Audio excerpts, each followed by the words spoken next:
Okay. So yeah, so the formulas I want to show you are these import formulas, and so I've now kind of like I prefer Google Sheets over Excel, which I know sounds crazy, but eh, like I just find it some of these features and stuff that you can use are pretty Yes. incredible. Yeah. Um, so the first one I'll show you is import data. Um, I don't know if this is one of the ones I sent you in the email, but incredibly useful. I've been using this to pull in some live COVID data from Johns Okay. Hopkins. Hmm. So what you do is you find, so this is the Johns Hopkins data. I'm sure you've seen it and are familiar with it. Yeah. They have it up on GitHub. They update it daily. Really good, reliable stuff. So you can use import data, which Hmm. just looks like this. Yeah. It takes one argument, which is a URL. Hmm.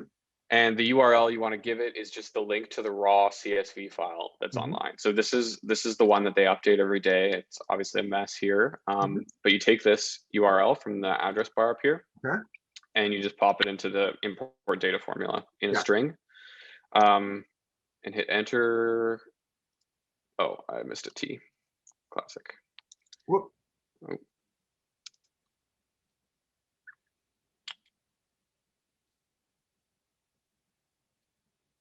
Okay, so it takes a second to load, but this is all of that data just imported into this sheet. It's all live updating, so when Johns Hopkins updates their data, this will update too. And that goes for all of these import formulas, which is really Um, handy if you're building something like a dashboard. So if right.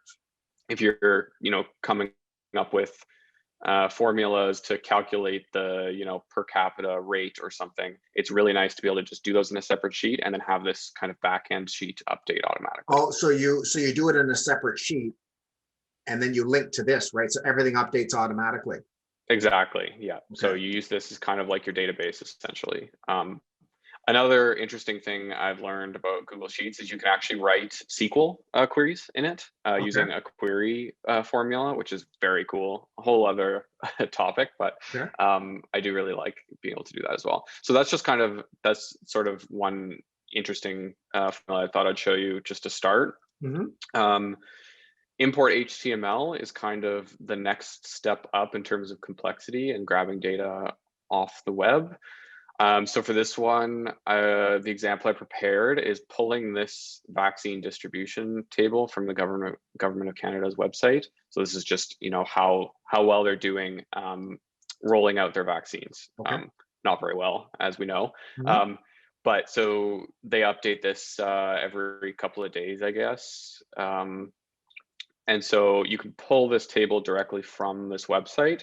This is an example where it's maybe not the most useful example, because you can just copy and paste this data into your And you spreadsheet could and have it'll be done that with the fine. CSV file that you showed me before, right? You could have, yeah. You The just do a advantage right click being, and just open it up in Excel. But as you say, for then you sure, can't do the live stuff in Google Sheets. exactly. The other advantage too with pulling this using a formula is that you can use like autofill and stuff to change the formula, and that's how we will end up doing the scraping. Okay. In the example I'll show you. So this is just a very basic example that is maybe not that useful, but hopefully your students will be able to see that this is, you can build on this as you can with any formula and make it more complex and do more with it. So for the import HTML, it takes a URL as the first argument, a query is the second argument, which is either table or list. So what it does is it looks for a table or a list to pull into Excel, Okay. and then the index. So in this, it's just a number. So it's the first table on the page, the second table on the page, the first list on the page, the second list on the page. So we'll start by putting in the URL here. So it's just you copy and paste the address from the address bar up there. Okay. We want to grab a table. So we put table in for the second argument, and then we want to grab the first one on the page. Okay. So I'll hit enter there, and it'll just pull in that first table that we saw. So this is Okay. all the Pfizer Moderna stuff Right. that we were just looking at. Again, this is very similar to the CSV that we pulled in, except it's not a CSV, it's grabbing it from the HTML. Mhm. So just a little bit kind of a step up. Okay. terms of how advanced it is. Mhm. And if you want the second table, you can obviously change your formula to grab the second table. I don't even know if there's a second table here. Oh, there is. Yeah, this is a looks like over time or something. And so Yeah, it recognizes the tables on the page. Yeah, so it's reading the HTML and just grabbing the second table tag that comes up in the HTML. So that's really useful. Again, auto updating. So this data right here will just change automatically whenever the government updates their numbers. So because it's linking to the HTML, right? Yeah. Okay. Yeah, exactly. So another really useful one.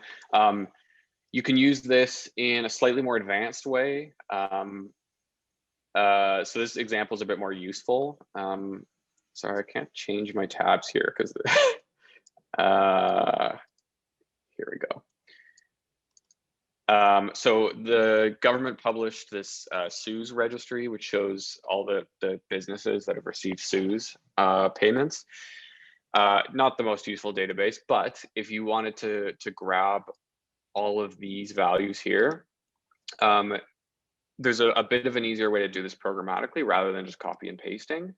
Okay. So right here, this is just a subset. So you can see here the full list of employers apparently is temporarily unavailable. Yeah. But I've just done a really quick search for anything with the name car, just a random word. And then, you have all the results in these pages, which is like just the worst if you're trying to scrape things because it makes it very difficult. Okay. But one way you can do this is you can use an import HTML to grab the table and successive tables here. So I'll show you what I mean.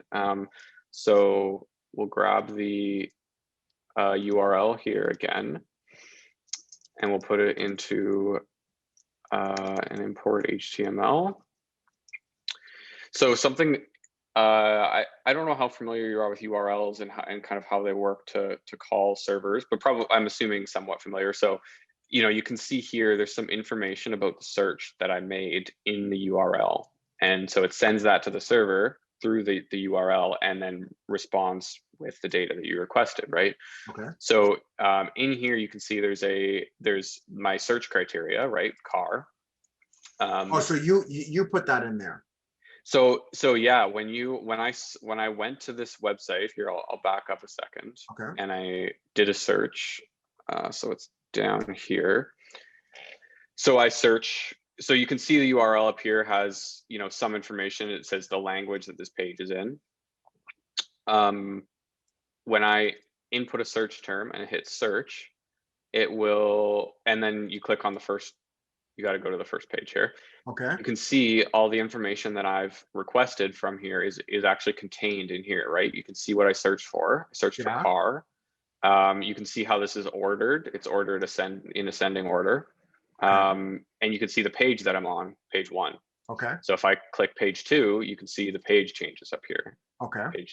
And then, so if I were to take this URL and just plug it into the address bar up here, and then if I were to change this to page 50 or whatever, then it'll take you to page 50 or whatever. Yeah, this will show me page 50. Right. So you can kind of control the data that's coming in through just changing the URL here. Right. So we're going to use that to our advantage here. I'm going to just put this. I'm just going to finish this up just the same way we did last time. So it's grabbing the first table from this page. So here it is. This is all the information, and you can see it just goes up to 100 here. So it's just the first bit. So you can use a concatenate here to make things a little bit easier on yourself. So let's say let's say I'm going to go H1 here. So in H1, I'm going to put just 1. So this is the page number that we're scraping now. This is an input into this formula. I'll let you take a quick look at this formula, but I basically replaced the page number, the 1 there, with whatever's in H1. Okay. And so what I can do now is I can just say, oh, give me page 10 of this search, and it'll update. This is just kind of a useful useful for seeing the way that this works. Okay. So you can kind of input the page number. If you wanted to, you could make a whole tool that just searches the database. Like the other part that's in here, car, I could have that referring to a cell somewhere, and get the values based on whatever that cell is. Okay. So now what you can do is, I'm actually just going to delete that. That's just something. Put one back. So now if we wanted to get a bunch of different pages of this, we can take this formula. I haven't found a more elegant way to do this without writing Google Apps Script code. But here's just one way you can do it. You're probably familiar with array functions in Excel, or vaguely familiar. This is the same sort of thing in Google Sheets. It's just a different syntax. So you put curly brackets around it, and then a semicolon. And I'm just going to copy the same formula over again, but I'm going to change the page number here to page 2. Okay.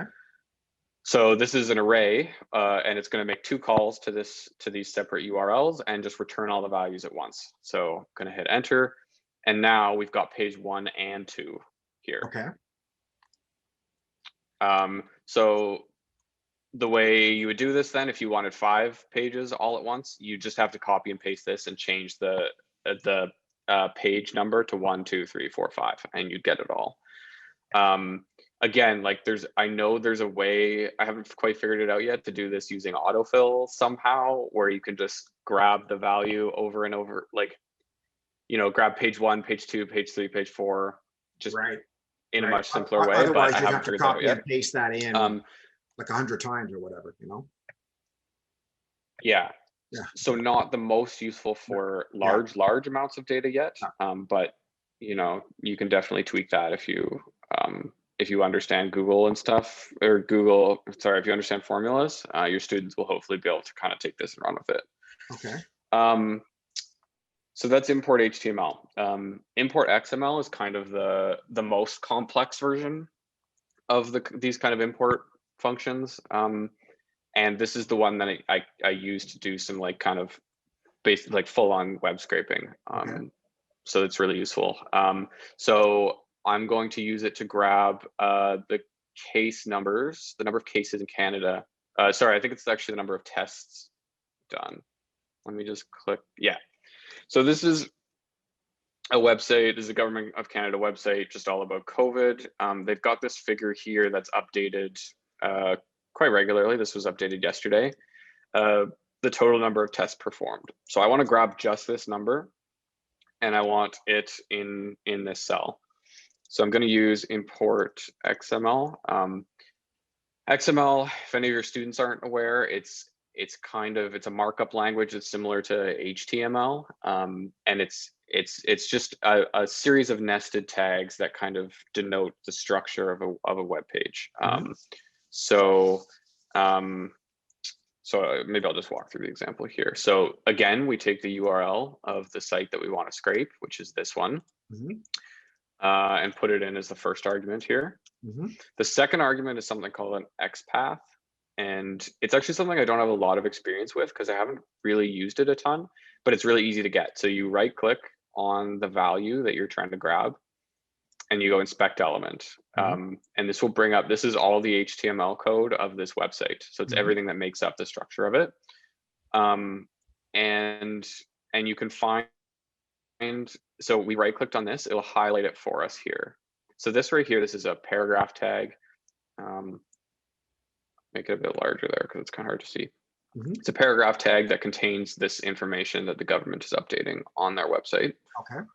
We're going to right click it, go copy XPath.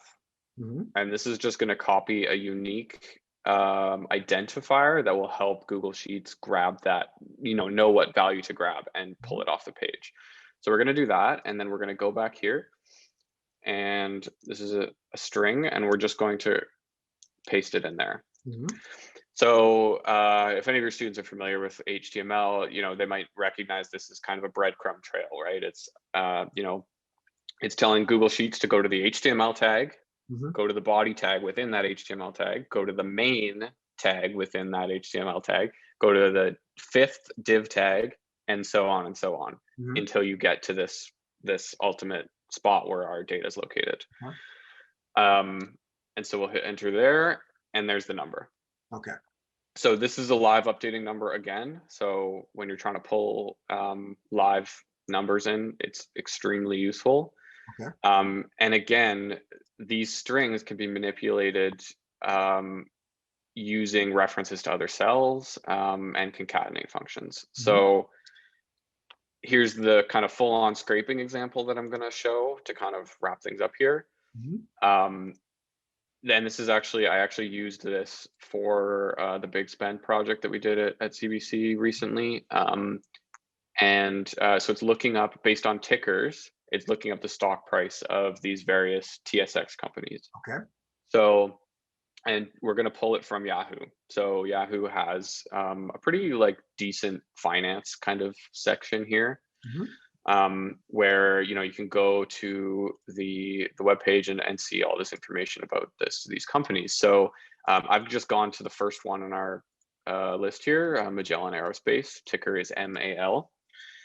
And you can see up top here, the URL is kind of structured very similar to what we saw in the SUSE database search.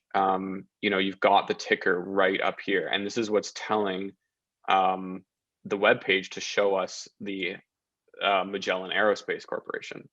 So if you just change that to any other ticker, it will show you that company. So we'll use this to our advantage here. I'm going to take this URL and we're going to set up the import XML with that URL, and then we need to grab the this is the stock price here. So we're going to right click it, inspect element, and it's highlighted for us here. And we can see on the screen there, it's highlighted the box that, so we know it's the right one. Right click, copy XPath, take that over here and put it in there. So this is the first weird lesson about these import functions, is sometimes they just don't work. And I've encountered this a few times where, because it's making a call to this URL, and sometimes like when you visit a web page, it just doesn't load properly, or it like your internet gets interrupted for a second and it doesn't load, and so things happen. So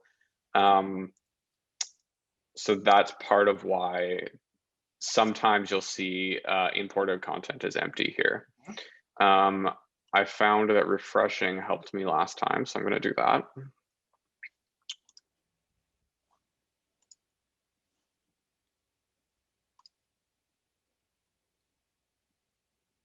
I think also I could just delete that.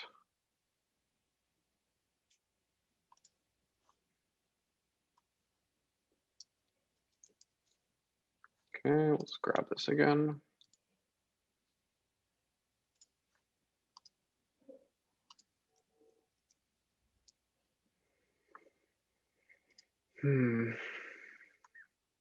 Make sure I'm getting this right.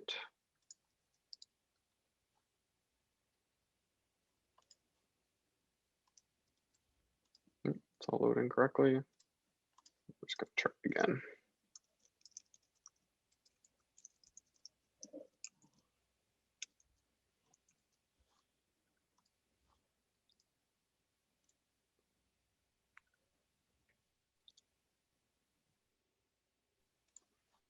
Copy XPath. There we go. Oh, for some reason. You just had to do it over a bunch of times.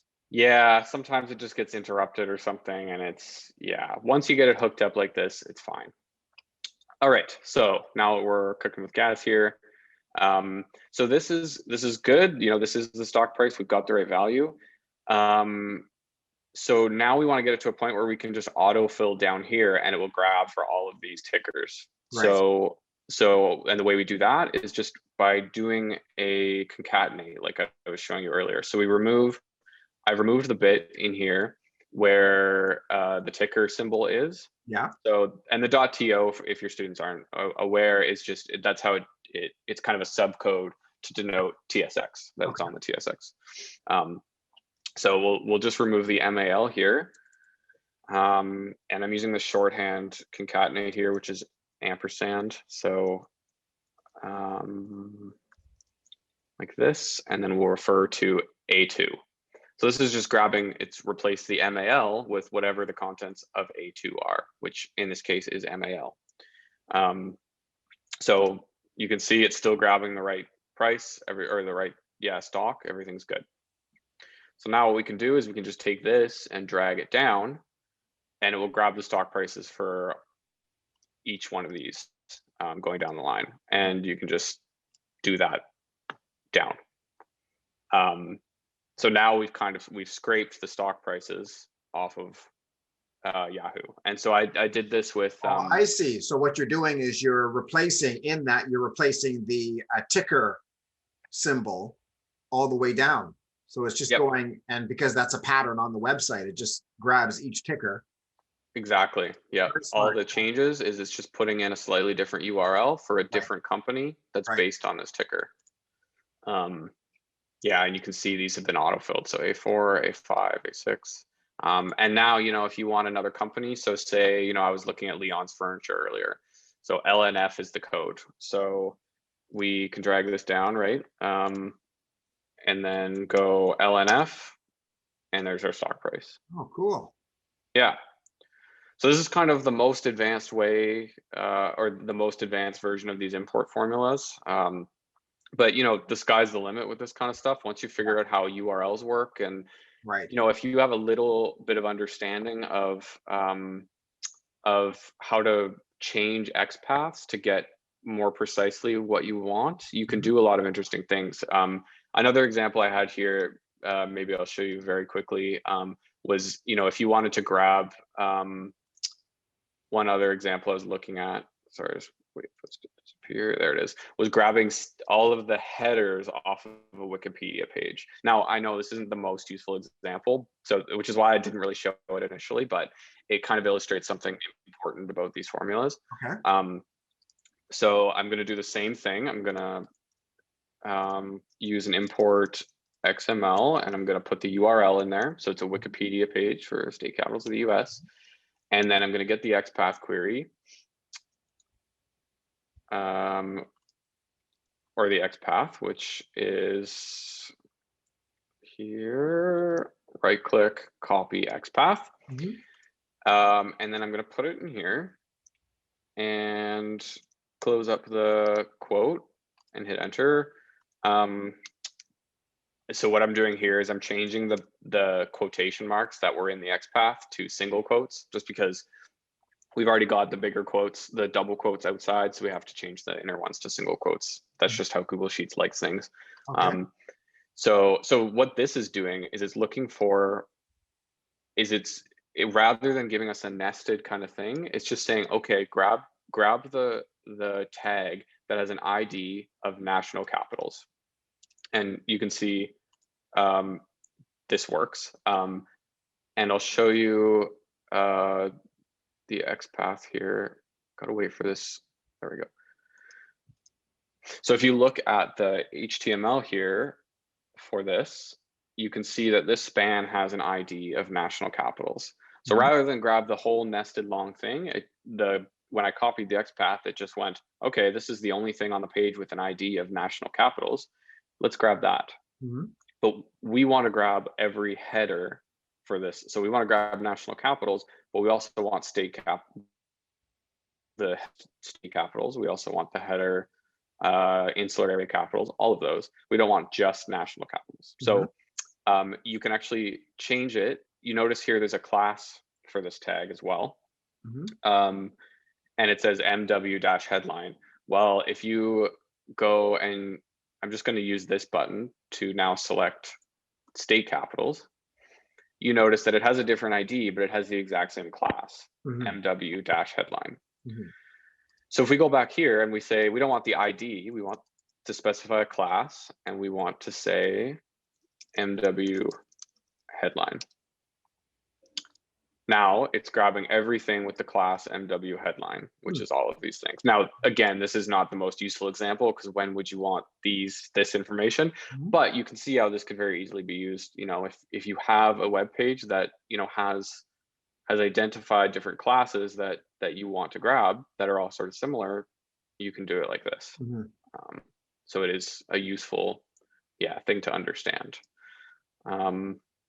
Yeah. So I don't know if you have any questions I about really those, like the one but with the stock price, being able to see like all the companies that got, that have got um, federal aid, right? And then updating all the sticker, uh, all the stock information. I really like that. yeah, it's really useful. And yeah, one thing I was able to do at CBC while I was there working on this was, we were interested in companies that got dividends or gave out dividends. We had a list of them, right? We had a list of the tickers of companies that gave out dividends and received sues. Mhm. And so, and I thought, where are those dividends going? Well, on Yahoo here, there is a value, I believe it's under holders. Yeah, so you can actually see what percent of the shares are held by company insiders. So um, rather than like mutual funds, right? So, if 78% here of the shares are held by insiders. Insiders are people like CEOs, like the CEO will have some Yeah, shares, things like that. So if 78% of the company is owned by insiders and they're paying out dividends, most of those dividends, they're not going to mutual funds and retirement funds. They're going to people who right, are already pretty well off, likely, right? So right. what I did was I grabbed this value here, and instead of the stock price, I had a column that said, insider percent, and I grabbed it for all of them. And right away, you could just see, Magellan 78% jumps right off the How did you page. do that? How did you add the insider column? So what I did there was I just, it's the same URL up here. It's the exact same. You're still looking at key statistics. Um, oh, actually, it will be slightly different because I clicked on holders. So if I click holders, it will change the URL up here slightly. You can see holders is up there now. So Okay. I'm just going to take that URL and I'm going to do the import XML again. Same thing I did for the other one. And Mhm. then I will go and look for, this is the value I want. So I right click this value, inspect element, Okay. and then right click, copy XPath. So I want that XPath. Okay. Go back here, put it in here. Oh, it's doing this thing again. Just try it one more time. Give it a refresh.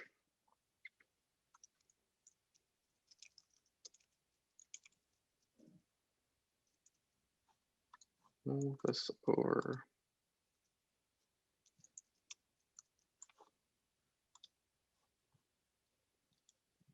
Copy XPath.